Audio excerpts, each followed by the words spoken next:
Hello, good evening, everybody. Welcome to another week of Analog Television, another week of escapism, where we will not talk about anything to do with the C word, and instead we will just enjoy a load of time on film. Now, the good news tonight is that we have Marina back to help me, and we also have somebody who actually knows about doing YouTube, which for somebody who's done it for 8 weeks with mixed success is brilliant. Here we have Marina and we have Matt Day. Matt, welcome to Analog Television. How you doing, buddy? Hello, guys. I'm doing great. Thank you guys for having me. I'm excited to be here. We were just talking just before we started that we have different levels on show of professionalism with YouTube. So I am amateur hour, where I just have in my backdrop my sunglasses, my wife's knitting bag. Marina is one level up. She's got minimalism. Beautiful. Whereas Matt has beautiful books that show how well read and how he has rim lighting. It's amazing. Seriously though, thanks so much for joining us. It's 3 p.m. I think there, so you're drinking coffee.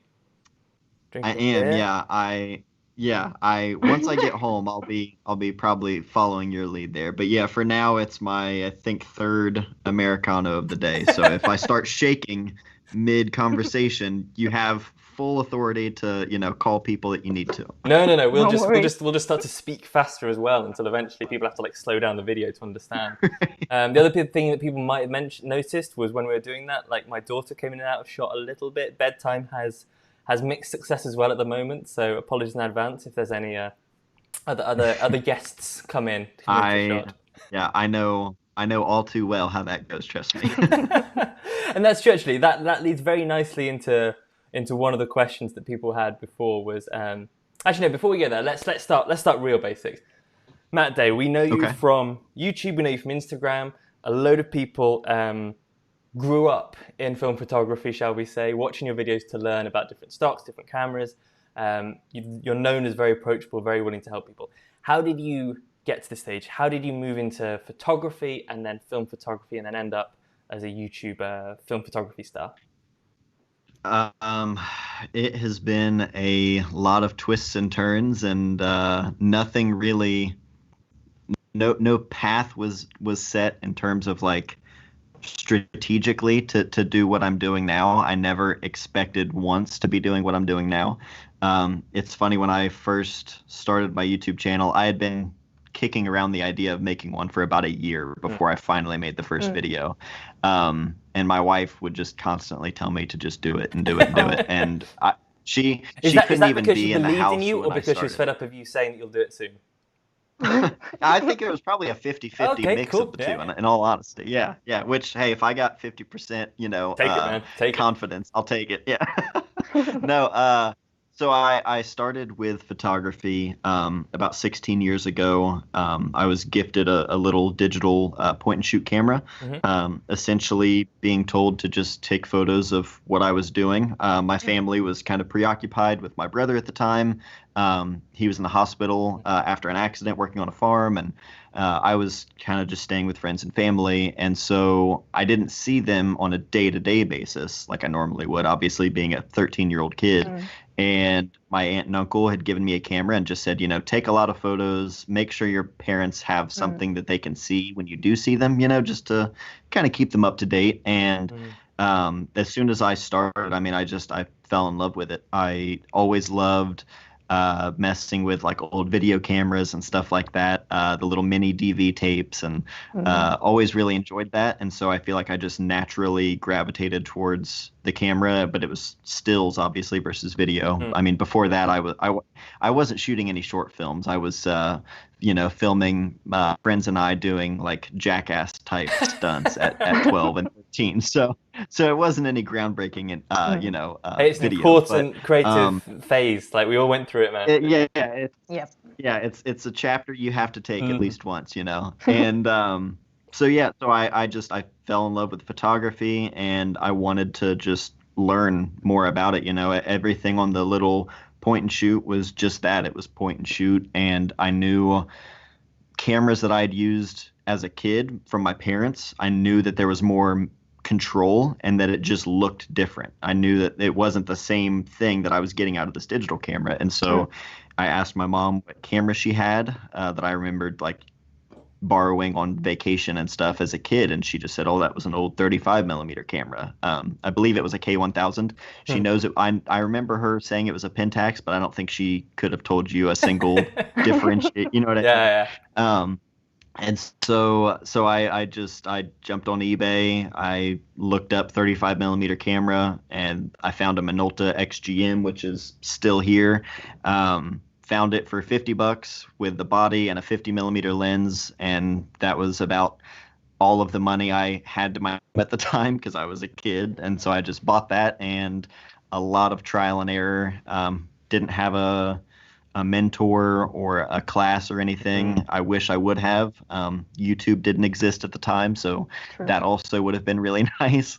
So did you? But yeah, Were there it anyone was, else like in your family or friendship group doing it, or was it literally you shooting a roll, getting it developed, getting it back, and being like, "What do I think went well or went wrong?" Or yeah. I mean, my mom was always like the family photographer, you know, she was yeah, the yeah, one taking Wow. photos of first day of school, birthday parties, that kind of thing. Whereas my dad mostly was behind the big shoulder VHS camera, you know, the dad cam. And I got the camera. I didn't know what any of the numbers meant. I'd never seen that many numbers on one item in my life. I think I didn't know what aperture meant. I didn't know what shutter speed was. And I didn't know how the light meter worked and everything. Like I just mm, Well, had no idea behind stuff like that before. And my mom tried to explain it. She's like, "Well, I think if this number is," and she starts to, and it didn't give me a ton of confidence right off the bat. So I was like, I think I'll just try and figure this out well, myself. as soon as somebody says And like a big aperture means a small aperture hole, you're like, "You're talking nonsense." yeah. She True. could have known everything that she needed to, and I still would have been like, Yeah. okay, sure. Yeah, I would have had no idea. So yeah, it was just a lot of trial and error, taking photos of Mm. friends and I as we were skateboarding. Friends that played in bands, I started taking photos of them, and then uh, getting closer towards graduating high school, I had friends who needed like senior portraits for graduation and family photos and band photos. And it was just a big variety of different things that people wanted me to do it because they knew me and they felt comfortable around me. It wasn't because I was offering that as like a service. It was just they knew Matt always has a camera with him when we're all hanging out. So Yeah. if I'm sure he can, but he knows how to take pictures, you know, and um, it slowly evolved into like a kind of a side job. I was planning on going to Ohio University to become a teacher, Hmm. and basically went to 2 years of that, did my like basic education that really any degree would require, and then I kind of just said, I really want to see if this full-time photography would work for me. And so I took a year off and just said, focusing 100% on this. I had left my job Mm. that I was working at like a retail shoe store, here in town. Left that and just focused entirely on photography, as well as working part-time for my dad in the cemeteries during the summer months. And after just maybe a few months, I realized it was already like I had already grown being able to focus full time on it, that I knew it was going to be sustainable. And so Mm. opened up a studio downtown. I was 20 years old, had no idea what I was doing, but just wanted to go for Right. it. And yeah, so I And was started this doing where were you in photography like the full time. digital film hybrid thing? Had you Yeah, gone into so digital to commercialize it, presumably?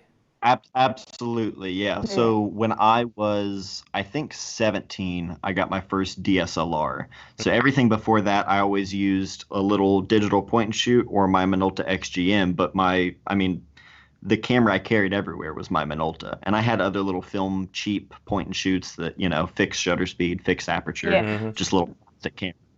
Um, and those were just what I always used for fun. And then when I started actually taking photos for people, it didn't really work taking my, roll of film to the pharmacy. And then in an hour, I'm like, okay, here are your photos. Here are a bunch of low quality 4x6s, Oh. So that's when I got my first DSLR. My dad bought me a Nikon D60. I think he knew I was like all in on photography. He knew that was like my life, and he was like, if you really want to do this, like I'll help you get started. And That's really so important to have supporting parents. Yeah. I was insanely lucky, still am to this day, for the support from my entire family. I mean, now it goes all the way to, my wife, being as supportive as she is. Like I've always had people in my corner, and really supportive, and I've been extremely thankful for that. It's funny. My grandma just the other day called me. She had gotten a copy of my latest publication, and she called me to tell me she was excited about it, and all this stuff. And it was just like no amount of like likes on a post or anything like that. Like just hearing my grandma call me and just be like, "Oh, this is really nice." I was like, "Oh, that's awesome." Like it's I've been really, really lucky to have such a supportive family. And like I said from the start. Are there times when, as you go through, because I'm assuming then, like, we might get into it, but to go from a studio downtown to a home studio where you now hopefully make money from YouTube, at least as part of the thing. There's a huge move there. That must have had some downs and ups. Has there been any point where you've gone, I should be a teacher. I'm going to teach. That's it. That's it. Get back and think. Many times. There was a time period when I knew that after my dad was done working, what he did was engrave tombstones in the cemetery, and I worked with him for close to 10 years, just as sort of a part-time thing. Even when I was full-time in photography, I always did that with him. One, just as extra income, but also me and my dad were extremely close, and I knew he needed the help. And so it worked out for me. I would work in the mornings around 7 a.m. in the cemeteries until about 2 to 3 in the afternoon. And then anytime in the afternoon, that's when I would book all of my photography stuff. And so there were times when I was working those two jobs. I worked for the Find Lab here in the States. There have been a lot of different things that I've done like at any given time, but photography has always been the main focus. And I was actually getting ready to transition out of it, maybe still shoot some photography, but my main focus was going to be entirely on the business in the cemeteries when I took over the business from my dad. He passed. And I enjoyed it, but I was always looking forward to it, and I was excited to not have photography be part of my job because I thought maybe this will be like really refreshing. Like I've been doing it for so long that maybe when I step back and I'm not doing it for a living, maybe I'll realize that this is better fit for me. And I feel like I was still kind of reeling from him passing away because it happened so sudden. And I was like, okay, my dad just passed away. I also need to learn how to run this business by myself. We were about a month away from him starting that training process, and he had a stroke and passed. And so it was a lot of emotions and trying to figure out, one, how to process all of that, and two, how do I run this business entirely by myself with no one to ask a question, because it was just him. He didn't have an assistant. I was the only other person. So it was a lot of confusion, I think, at that point. And I thought, maybe this is what's best. But I realized pretty early on that I didn't necessarily love working in the cemetery. I just loved working with my dad. So I kind of learned early on, like, this will work for now, but this is not going to be forever. I don't know how long I'll do it. And then a lot of crazy circumstances with me getting really sick, being put in the hospital, being out of work. And then this community, the film community on YouTube, really showed up for me and honestly like saved me and my wife, because I don't know what we would have done without that, with all the hospital bills and everything. And that just kind of solidified, like, okay, this is where I need to be. This is where I need to put my time and energy into, to try and serve a community that's really been there for me. But all that to say, like I said, it's never been a straight path for me. It's always been just all over the place. But there have been many times where I've thought, I'm so scattered all over the place with different jobs, whether it be a podcast, a YouTube channel, shooting for clients, shooting personal work, and trying to improve myself as a photographer and satisfying those needs as, someone like it Sure. means a lot to me. I want to make work that I'm proud of. There have been plenty of times where I thought maybe I just need to get a regular 9 to 5. Maybe I should go back to school to be a teacher. I'll go work in a factory so I can clock out. And when I clock out, I'm off the clock and I don't have to think about anything work related. But my mind just never stops. I'm constantly thinking about something I want to work on and something I want to do. And it's funny, maybe 2 weeks ago, if that, I was talking to my wife about it. And several years ago, when we had a conversation about that, and I just said, I don't know if I can really make this work. I don't have a guaranteed paycheck ever. It comes and goes, and I've got a family to think about. I've got a lot of responsibility. And she said, I could never see you working for anybody else. She was like, that would not work. And at first I was thinking like, is that a yeah, exactly. You know what I mean? I'm a terrible But she employee. explained it, and she's like, you pour yourself into your work because it's what you love, and you get that fulfillment out of it. She's like, you would be miserable doing something that you didn't feel actually invested in doing. She's like, you could not go to work and punch in and punch out. She's like, that's just not for you. And I've always like really kept that in mind, just because things do get stressful and things are uncertain. And I've just tried to always keep that in mind and know that, not every path needs to follow a certain route. You can really make it work however you need to. No matter how much social media might try and tell you, nobody's life is ever perfect. Well, but I think that's the interesting thing, because I think when and obviously we're all projecting constantly on social media and in any conversation a certain positivity probably. But I think what people when I said Matt's coming on, and people message me not just questions but also just spontaneously that they like you, which is lovely. The things that sort of came up was, and definitely the approachability and the fact that you always seem to want to help people. And you mentioned there, like I think that was probably about the time I started to come onto YouTube, was when you went through that horrible experience. And it's the cliche of the shockwaves through the community. That was real. That was like people were texting each other, who in different countries. So that definitely comes through. And then I think the other thing is the fact that you seem to have this beautiful balance of having a career in photography and a passion in photography. And I know a lot of professional photographers where the passion gets beaten out. And I know a lot of people who are passionate about photography who can never make money from it. And you are walking that path. As you say, it doesn't sound like an easy path, and there's wobbles and things, but that's day-to-day issues aside, like that is an amazing thing to have achieved. I think a lot of people look up to that and see that as a real aspiration.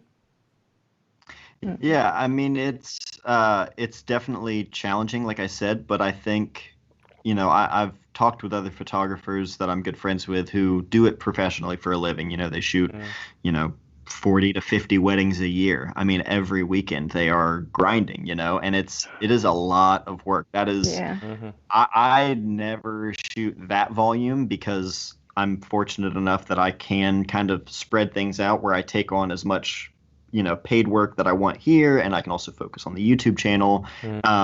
I try to spread things out a little bit because I feel like if I was all in on just, making sure all of my bills were paid by just shooting weddings or just shooting commercial work, that burnout is very real. And I think if you're not shooting for yourself and giving yourself personal projects to work on, or just personal life. I mean, that's another reason I encourage people to just take photos of everyday life, because I know photographers who are like, yeah, I've got kids, but I haven't taken an actual picture other than with my phone in months, because they're so worked over with shooting professional work constantly that they don't feel like picking up the camera. And I always would like dread that feeling. Like, I hope I never feel that way, because I have at times thought like, I am not enjoying doing photography for a living because I've booked myself to where every single week I've got multiple shoots and I don't have time for myself to even enjoy photography the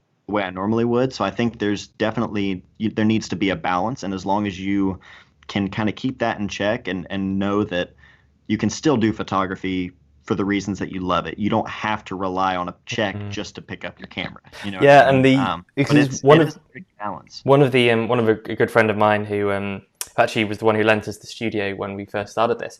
Um, he professional photographer and shoots a lot, and he went on holiday a couple of months ago, and I said, "Oh, did you take any photos?" And he was like, "No, I was on holiday." And I could see him sort of say that and then pause and then be like, "Seriously, man, I just can't. Like, I needed a break." Yeah. And he associated a camera and taking a photo with work, and he didn't want that in his head. Oh. Yeah. Which, yeah, exactly. Like, I understand that, but I mean, he seems very happy and thoroughly enjoys the job he does. It's just a strange thing where it's like, in fact, that leads us on. I think the one Yeah. thing that I'm going to hand over to Marina in a little bit, but the one thing that I've seen a lot of on Instagram that just seems to have like blown up is a, I don't know whether it's a motto, a slogan. This, document your life. I think is sort of what you're talking about there. Like, it definitely speaks to me. I have an 18-month-old daughter, as you have recently seen. I'm very aware that she looks different now to 2 days ago to a week ago, and that goes. And I see on Instagram and like everyone that seems to really resonate very fast. So where did that come from? Is that always been a philosophy? And have you also seen people really respond? Yeah. The response has been unreal. I never expect. I mean, I knew to an extent some people would be able to connect with that because I I know other people are in the same position as me. They're photographers with kids, whether and even not just with kids, just they're everyday photographers. I always try to like remind people I'm just another person with a camera. That I'm just the only difference is that I put a camera on myself and talk about it and share in hopes that it would encourage other people to do whatever they want with photography and make the most out of it and enjoy it. But also, I think that having a camera, it's a really powerful responsibility that you have, not necessarily to anyone else, but to yourself for your own life, to have a record of a life well lived. That to me is like when I look back at old photos, I want to be able to look and see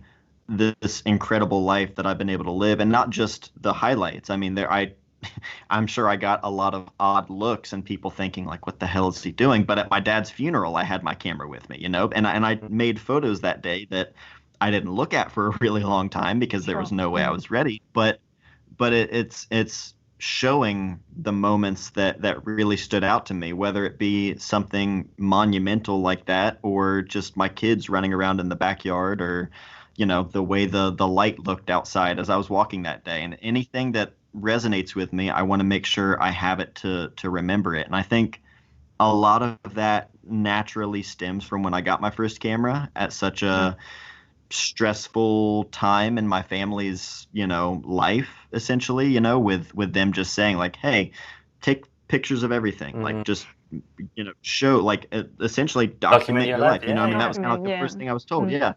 And it was just like I naturally fell in love with that and what it meant to me. And with YouTube, people always have like merch and stuff. But like, and I passed on the idea to do that for a really long time because I don't want a shirt that says Matt Day.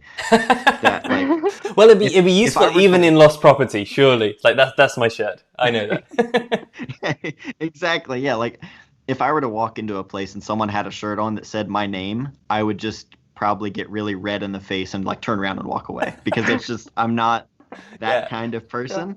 But I wanted to have something that had like an actual message. So I always just said like I'm never gonna do anything like that just as like a cash grab.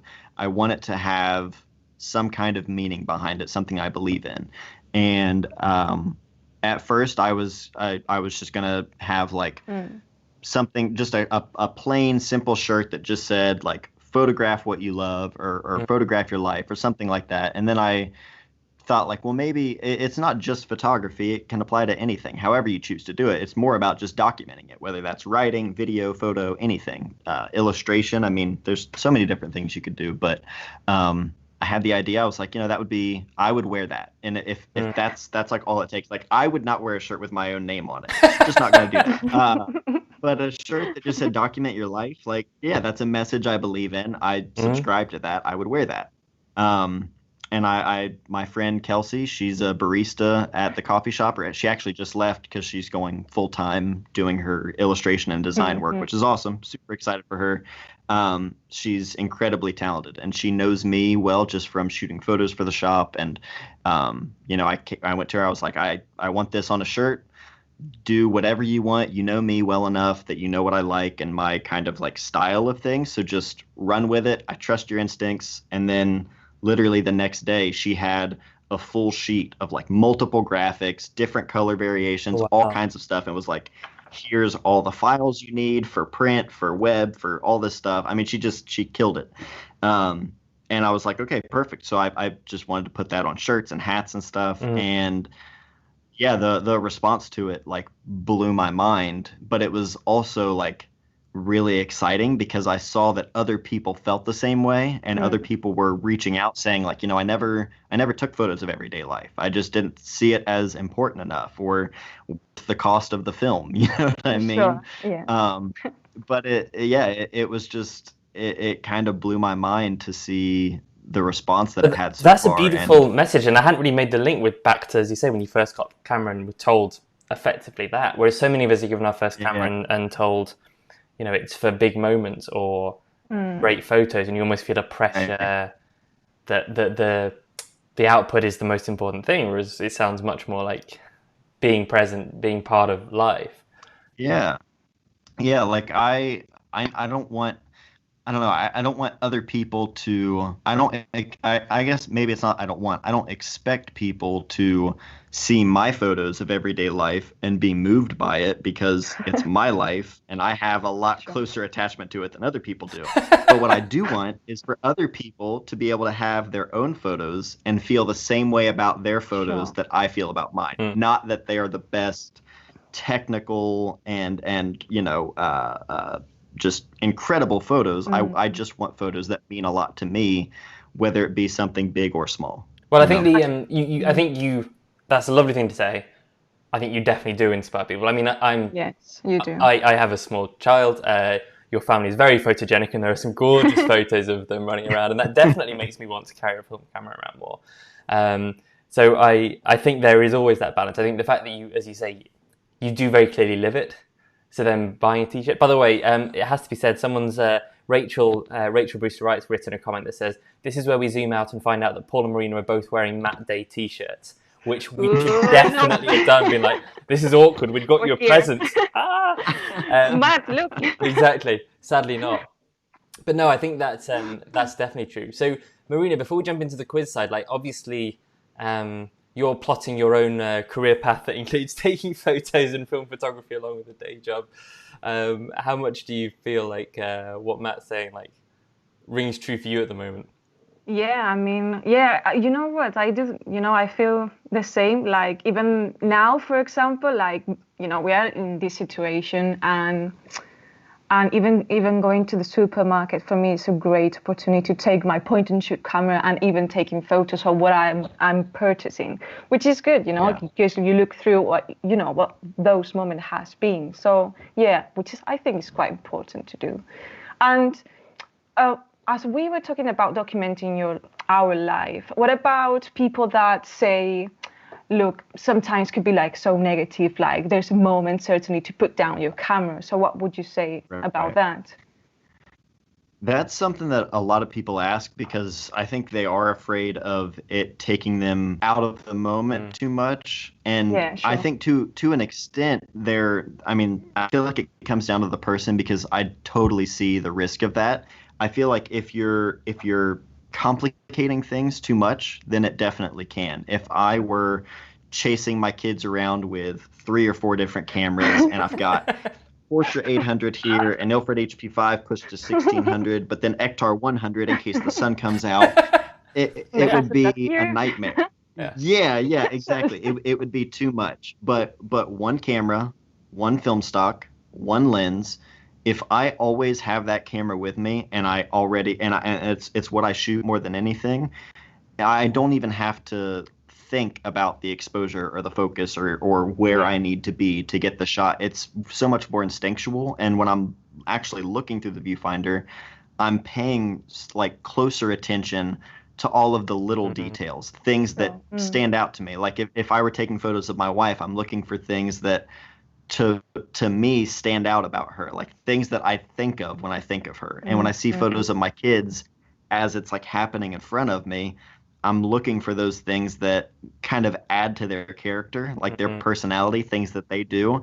And I want to make sure I get those kind of things in the photos because when I see a photo, I want to look at what I remember and like what comes to mind when I see them. You know what I mean? I want to show them through photos like how I saw them growing up, you know, and focusing on the things that really stood out to me. And that's a really interesting point because I think the way you say that, I think again people will recognize because that's nothing about the camera. In fact, again, it's that classic thing. The camera needs to be out of the way almost. You need to be in. Yeah. And then actually then you're engaging more with the scene by taking a photograph. Whereas the typical image of somebody sat there fiddling with settings, taking a photo from distance, looking at the, you know, it's not that at all. It's you have to be in it to capture it, right? Yeah, I mean, for me, another reason, I mean, my favorite camera is my M6. I know that you said that would come up in terms of like favorite camera and stuff like that. That's always a question. But what I love so much about not necessarily specifically the M6, I absolutely love the camera, but just being a rangefinder, not looking at things that are in and out of focus. And as I'm focusing, things are getting blurrier and sharper. You know, everything in the viewfinder is clear when you're using a rangefinder. And I'm seeing everything. I'm not as kind of taken out of it as much as maybe if I were using an SLR.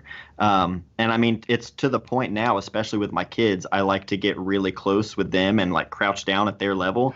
And I will just pull my lens to the closest focus distance. And I know at an arm's distance, that's 0.7 meters for me. And so I know that I can leave it there. Yeah. Leave it right there and just stay in that space.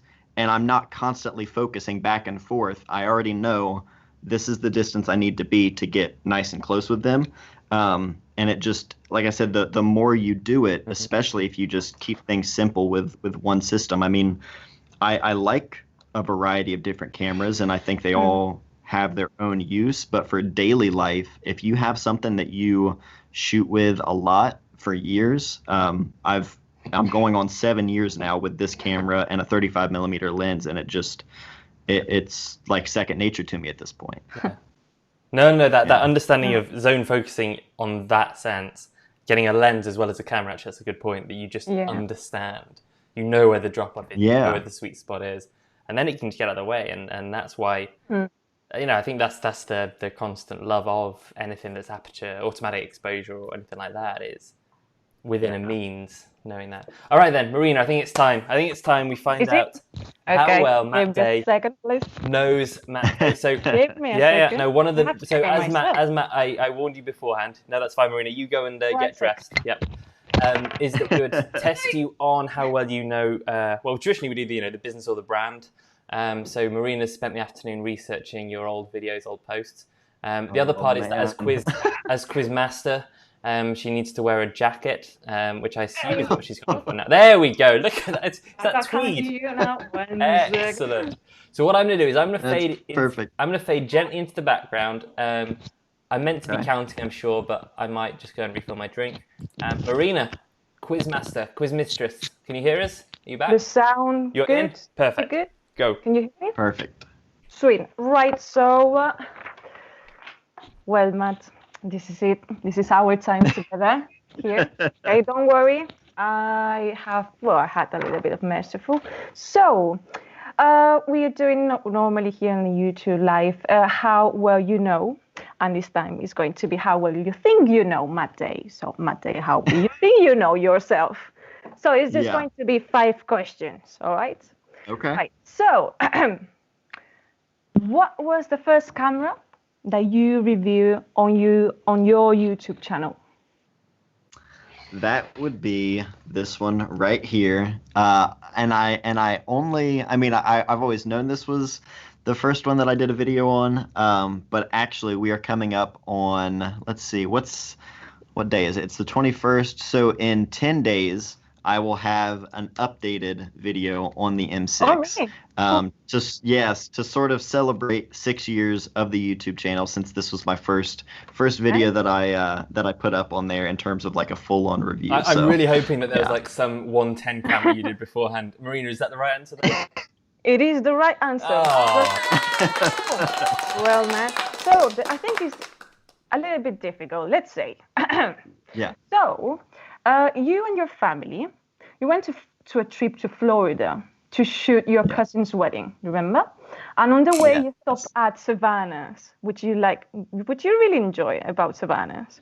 So, what was the film that you enjoy shooting with your Hasselblad 500 cm? You normally don't use that film. Great Normally question. you didn't. Well, at that time, you didn't use it. At that time, okay.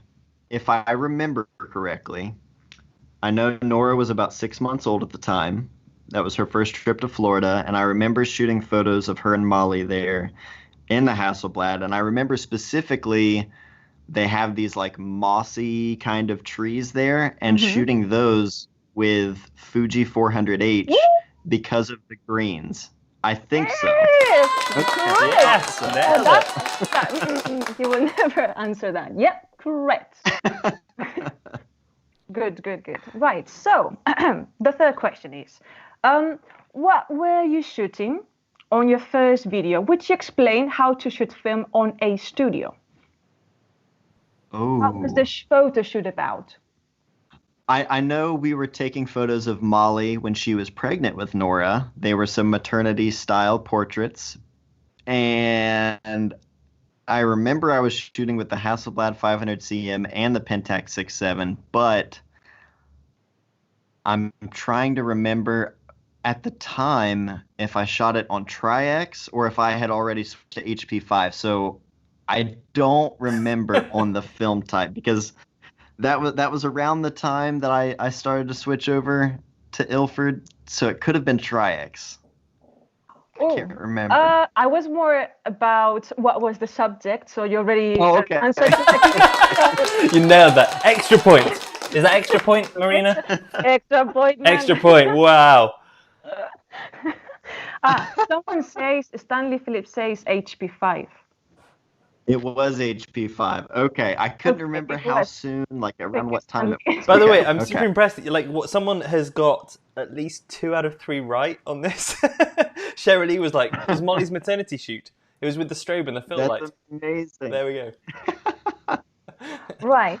So the fourth question is, how many cameras did you use on your Nora's first birthday, and which ones did you use? Oh man! First, how many? On like when she turned 1, or when she was born. Her first. So you've done a video about her first birthday. Yes. Okay, so that was 2 cameras. It was my Leica M6 and my Nikon FM2. I believe. I was gonna say I remember what lenses too. Well, don't worry, the cameras is fine. Well done. Woo! Okay. Well, this is quite easy. So, so you've talked a lot of times about the importance of doing personal projects, which I think you contributed to encourage people to take personal projects. But do you remember what was your first personal project about? First title, yes. And what was it about? The title was Friend of Mine, and it was about my hometown, Chillicothe, Ohio. Yay! Oh my god. Oh my god. That is unbelievable. Is that full marks? Yeah, full. Full marks with a bonus point. That is amazing. Matt, our best score up until then was about a 5. Congratulations. My wife likes to say that I have a strange memory, so we'll attribute it to that. No, that was super impressive. I liked it when Marina's like, oh, what was this photo shoot? You're like, oh yeah, it was this, but also these cameras, man. Yeah, outstanding. Wow, there we go. Everyone is super impressed by that. Marina, you also had some other questions, so I will continue keeping as quiet as possible, and over to you.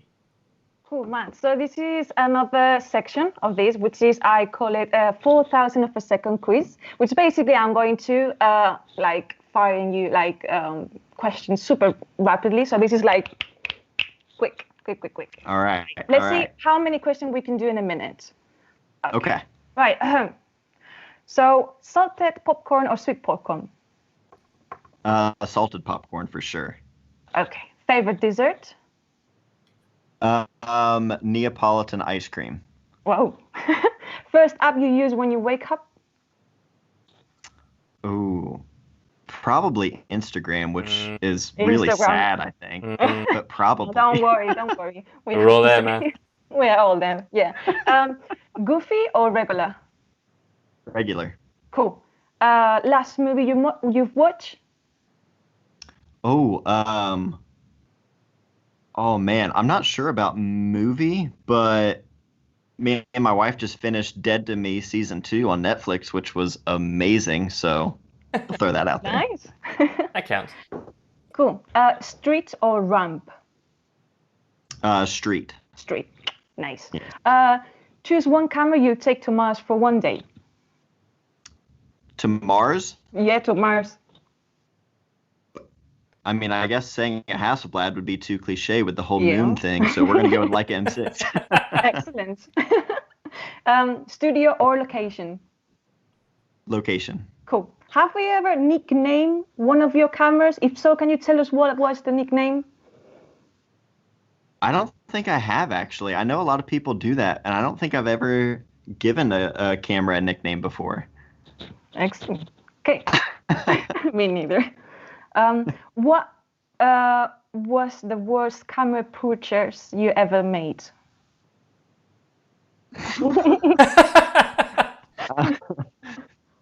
I would Contax T2. Okay. We'll come back to that one. We'll come back to it. We'll come back. What was your biggest screw up with shooting in film?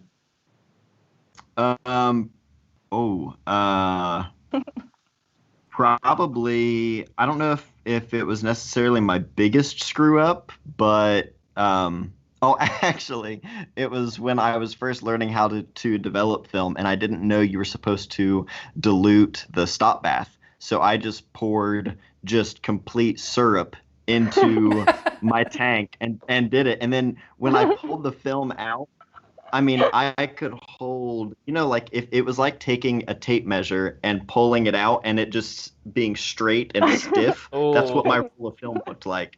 It was a roll of 35 millimeter film, just a long, like stiff stick. But you know what? The developing from not had stopped. knowing how to glue it. What you've done with that roll? You still haven't, or you just throw it? Yes. No. I got rid of it entirely. Yeah. Well, continuing the quiz. SLR or rangefinder camera? Rangefinder. Ooh. Taking photos in the mountains or on the beach? Mountains. Perfect. What's worse, having a blank film or breaking your most beloved camera? Ooh. Wait, make it tough. Maybe like a blank film when it's a once in a lifetime occasion. Yes. Yeah, that's the thing. I would rather have a broken camera than that because you can replace the camera. Exactly. Yeah. Yeah. Any favorite skate photographer? Grant Britton, Mike Blayback, Mike O'Meally, Atiba Jefferson. I could go all day. Whoa. Wow. Is photography you a hobby or a way of living your life? Way of living my life. It's just how I interact with literally everything I do. Sorry. Have you ever watermarked your photos? Ooh, I have for clients. Never like a personal photo of mine, but for clients because they would just go to wherever and print these really horrible quality prints if I didn't do that first. So yeah, I used to do that for those. Oh, that's interesting. So it's controlling it more. You're controlling the client more than worrying about future like infringements. Yeah. I wouldn't. Yeah, like if people want to take a photo I shot of whatever. I can't control that obviously, but yeah, I didn't want people hanging up photos in their house of their wedding day when the pharmacy did a horrible printing job. Got it. By the way, this is taking longer than a minute, but I'm just going to carry forward. It's just Yeah. the They're good last. questions, Fine. Marina. They're good Do questions. your thing. Do your Okay, so thing. single focus lens or zoom lens? Single, like just a regular fixed lens for sure. Have you ever tried macro photography in medium format? I have actually. I shot some cicadas on a Pentax 645 with a Yeah. macro lens on that several years ago. Interesting. Yeah. I've never shot yet. Next one would be a favorite subject to take photos at. Everyday life. Excellent. That was the Hashtag document your life. that was the moment to say Marley. But Oh, it's okay. She's not gonna watch. It's cool. I was gonna say she is my everyday, so Oh, well, okay. perfect, man. Okay, the last question. Have you ever shot on super 16 millimeters? No, never 16. I've shot Super 8, but I've always wanted to shoot 16 millimeter. Yeah, Mike Rasso is constantly on at me at the moment about 16 mil is the new Yeah, thing. I want to so badly. And next one would be when framing your work with or without mount. Sorry, With. with. Yes. Yes. Gotcha. And the last question is, what's the most pleasant to do? Oh, sorry, what's the most pleasant thing to you for you? Developing, scanning, or printing? Ooh, printing. I miss the darkroom so much. Yeah, I used to love Excellent. printing in my darkroom. Okay, we're done. Nice, Yay! there we go. Thanks so Thank much, you. man. Good Thank questions, Marina. I like Thank the. So you've got your own studio now. So you don't have the facility to roll down the blinds and to black out the light and then larger folds down from the bookcase. Nothing like that. No. I wish I still had my home darkroom. My office here now is actually in town, away from the house, which has been very helpful for balancing, work and family life, obviously. But yeah, I definitely miss having the home darkroom. But with two kids, we definitely needed that spare bathroom. Yeah. Yep, I can imagine. Okay, so I know we've only got, talking of the family, I know we've got a sort of a hard deadline in 10 minutes to allow you to release you Oh, back wow. to that. Yeah. I did not realize it was that time already. Yeah. And we've had lots of people commenting through. There were a couple of things that were very nice. One thing that's probably worth mentioning is Ben Reynolds was saying, thanks so much for your honest account of your illness, and it was honouring to share the recovery. He's just saying, are you well now? Are you feeling the effects have all gone, or are you still struggling with some stuff? Yeah, thank you, by the way. I appreciate that. Yeah, I am I like to say I'm like 99% fully recovered. Every once in a while I get a little bit of kind of tingling in my right hand still, because for about 6 months I didn't really have much dexterity in it. It's about 99% there. That's like the last remaining thing. But I will take that every day for the rest of my life over all of the other issues I dealt with. So Yeah. so I like to say I'm fully recovered. Yeah. Oh, okay. No, that is fantastic, and Good to hear. and yeah, it looked terrifying. Someone has said, I'm sure this is something that's come up before, but Mark Analogue has said, I think it was in a conversation earlier about documenting your life. He said his life is too dull to document. What would you say to somebody who says that? I mean, again, admittedly, I don't know his personal situation. It's quarantine, so potentially we're, stood in a flat. Right. But regardless of the thing, what would you say to somebody who just thinks they might not have the sunsets or the family or something that is potentially as inspiring? I get that a lot when people say, well, I don't have, especially from people who say, like, I don't have a family or anything. Like, I live by myself. I don't really go and do a bunch of things like with people. But I think it really is all about perspective. I mean, I used to live by myself with no spouse, no kids or anything, but I was still making photos. And on top of that, it comes down to the person and whether you want a record of that. Mm. You know what I mean? I mean, and some people, they may not necessarily see the same value in it, and that's okay. My message is mostly for people who feel the same way and feel like they do want to do that, and it's to encourage that, but it's never to say, everyone needs to do this, because everyone has their own kind of philosophy on that, I think. And if someone doesn't think that it's worth documenting, then I would say don't force it. Really only do it if you feel that, for yourself. You know what I mean? No, that makes sense. I mean, in fairness, there was a brilliant typo when he first wrote it, where he said, "I feel like my lice is too boring to document." I'm like, man, that could be a very interesting if project. Exactly, I'm about to say, if you have so many lice, you can refer to them as your lice. I think that sounds really interesting, man. Like, you go for that. I want to see. That's the macro medium format. Get a macro lens, yeah. Exactly, that'd be perfect. All right, then, in the last few minutes, I think this is a great one. Why does it seem that good coffee and good cameras seem to go together so well? Someone wrote this to me, and I was like, damn, that is a great question.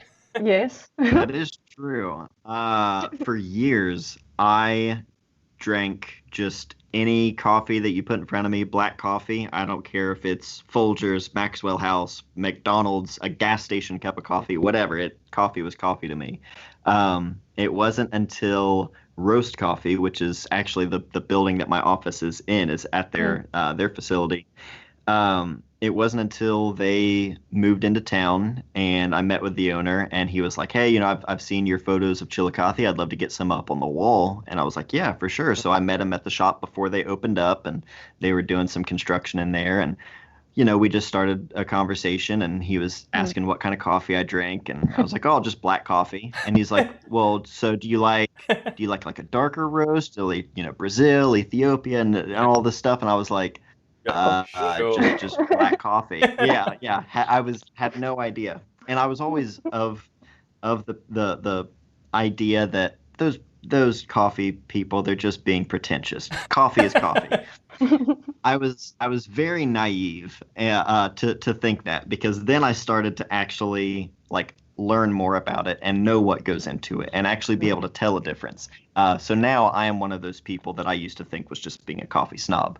But I think that there is something about just coffee. I mean, the effects of coffee and having a conversation over coffee with people. Like, it's one of my essentially I'm doing that right now virtually, but there's just something about it, and I think that creative people naturally gravitate towards that because it's something that's not tangible that you can really explain or show. It's more about the experience, and I think that kind of ties in with photography and any kind of creative outlet. That's a really good answer. Although I'm a bit worried that now I know that your office is in their headquarters. Like, I don't know whether you're now part of Big Coffee. Can we trust the impartiality? I don't know, man. Right. I'm a little too close to the source. And yeah, I mean, to be fair, I've been shooting photos for this coffee shop for 3 or 4 years now, and I haven't paid for a cup of coffee in that amount of time. So you can imagine how much coffee I've consumed over that time. Yeah. But I am going to have to get your guys' address at some point so I can send some coffee out to each of you, because I've got to show you just how good this coffee really is. Do it. Because at the moment, I buy into the beers and cameras society. I'm totally there. The coffee and cameras, I'm not quite there. I don't know whether, Marina, you're from Spain. How much is Spain a coffee country? Oh, you know what? I really don't know that much about Spain being a coffee. But please, if any Spanish people are watching me, please don't kill me. Please don't judge you. It's just, I don't know. No, that's perfect. Okay, probably the last question I think I'll ask has come from Rachel, and it was one actually that I was thinking about as well when you were talking about document your life earlier. Because I think the other thing that we see is you talk very eloquently about your family and your life and making sure those moments are captured, yet also you seem to have great photos of yourself.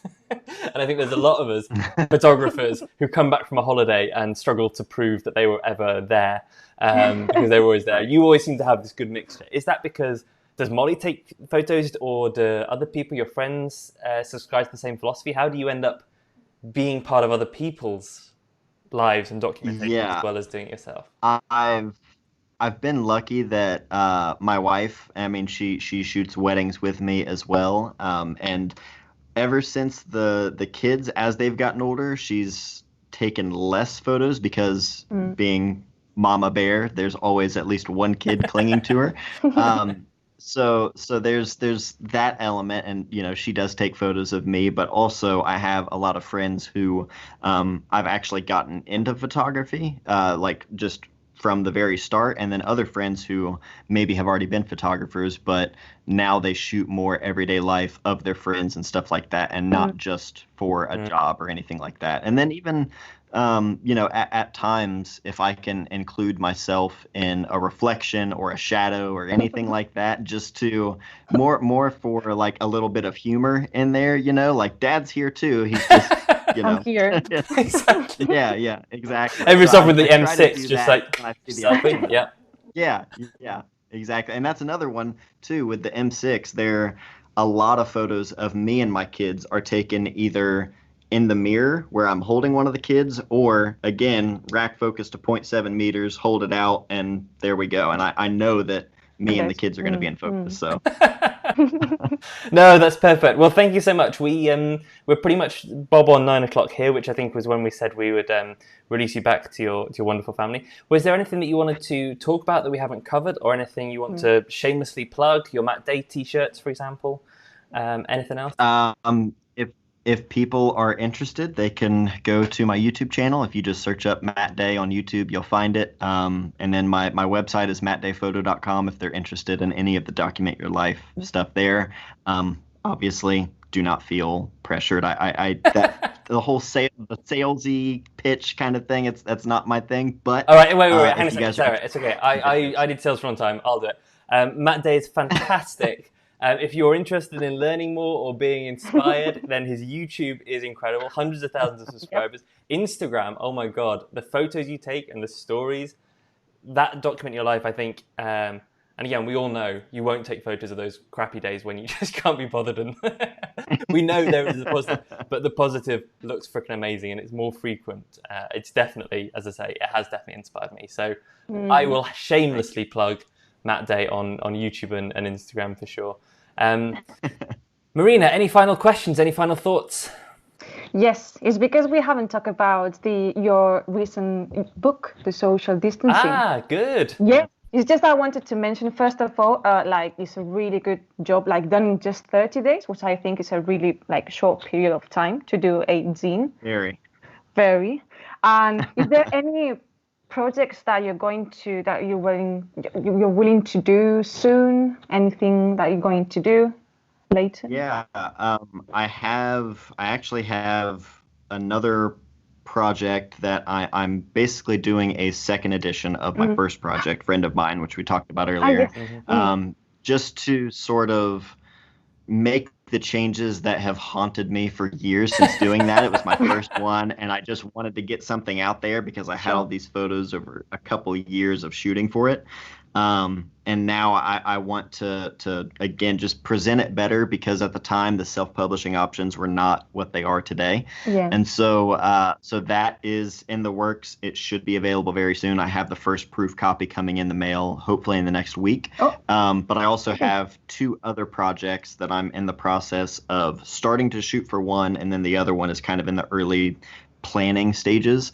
But I've been sort of adding more projects to the list faster than I can knock them all off. But right now, that is like my main focus in terms of my personal work, is focusing on actual projects and creating an actual narrative with a set of photos rather than just single images. So I'm definitely very focused on that right now, and that's sort of my main goal really for the rest of the year, is to tackle those projects and release them. Okay. And you raised money for charity, wasn't it, with the quarantine one? Yes, it was a 30-day sale. As many copies that sell, that's great. It wasn't like I wasn't going to limit it at any amount. It was just limited by the 30-day window, and we managed to raise a little over $10,000 to go towards the local food bank. That is amazing. So I am very, very excited about that. Yeah, that's wonderful, and that will be, I think, the way that we'll end it, because again, I think that ties nicely into the fact that you've got photography, you've got a project, and you've got something that ultimately will help a lot of people. There's people pinging in the messages I can see who have the zine, who absolutely love it. I feel like we could do a whole separate session on zines. I was gonna say, like, we might have to do round 2 at some Oh, point. I would love to, because I think the creativity, not just like the practicalities, you say self-publishing's got better, but how you even approach that. A lot of people have tried it, I know, over the last couple of years as things have got easier to do, but again, looking in from the outside, and I'm sure we're not seeing the blood, sweat and tears and the sleepless nights, but it looks like you've nailed a pretty awesome thing there, and taking the learnings will be great. But we do not have time. You need to go and relieve your lovely wife and John. And thank you so much. Yeah. Thank you. Really, really appreciate it. Really enjoyed it. Thank you, guys. The comments have been pretty positive about everything you said, and negative about me, which is fairly normal actually. That's pretty. So we will call it a night there. We do have a guest confirmed for next week, but I forgot to check who it was before I started this sentence, which I now regret. So there will be someone next week. It's going to be great. They're going to be great. I can't wait for them. Looking forward to it. Exactly, yeah. And if not, Matt Day's just promised a part 2, so that's fantastic. Thanks so much, guys. There we go. We'll have a wonderful evening. Log enough now, and see you again Thanks next so much. week. Thank you. Thanks, guys.